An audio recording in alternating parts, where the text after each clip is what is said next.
হচ্ছে যে কি করে ভালো থাকতে পারি সেই কথাগুলো আমি সবসময় বলার চেষ্টা করি। অবশ্যই যদি কারোর প্রবলেম থাকে বা কারোর মধ্যে মনে হয় যে এই কথাটা আমার এগেনস্টে যাচ্ছে, তাকে সে কান দেবেন না। কারোর এগেনস্টে কোনো কথা বলার মতো ইচ্ছে আমি নেই।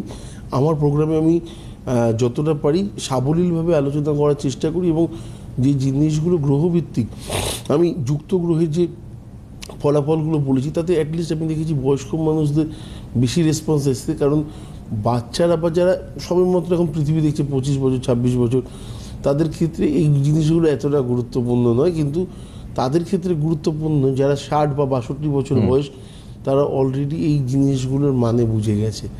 তো তাদের কাছে দুনিয়াটা একরকম, তাদের কাছে দুনিয়াটা মোটামুটি 37-এর পর থেকে ব্ল্যাক অ্যান্ড হোয়াইট।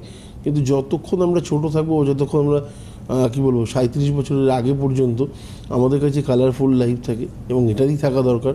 তা নাহলে পরে জীবনের আনন্দটাও পাওয়া যায় না। প্রতিটা স্টেপ বাই স্টেপ বৈবাহিক জায়গায় এগোনোর আগে যদি দেবাচার্যের বলাটা ভুল হয় যে জটক বিচার করুন, তাহলে আমার মনে হয় সিস্টেমটাই ভুল, জ্যোতিষশাস্ত্রটাই ভুল। আমি যাকে বিয়ে করবো তার সাথে আমি লাইফ লং থাকতে পারবো না। ঠিক 3 মাস পরে আমার বউ বাপের বাড়ি চলে গিয়ে 498 করবে, তারপরে আমাকে কাছ থেকে খোরপোশ চেপে, সেটা বেটার হবে। তো এই জিনিসগুলো যদি জেনে রাখা যায় তাহলে আমার মনে হয় যে প্রবলেম কিছু নেই। বৈবাহিক জীবনে প্রবলেম স্পেশালি আমি যদি বলি, যদি জটক বিচার করে করা যায় না এবং পারফেক্ট যদি বিচার হয়, তাহলে কখনোই কোনো কারণেই এই ধরনের সমস্যা আসতে পারে না।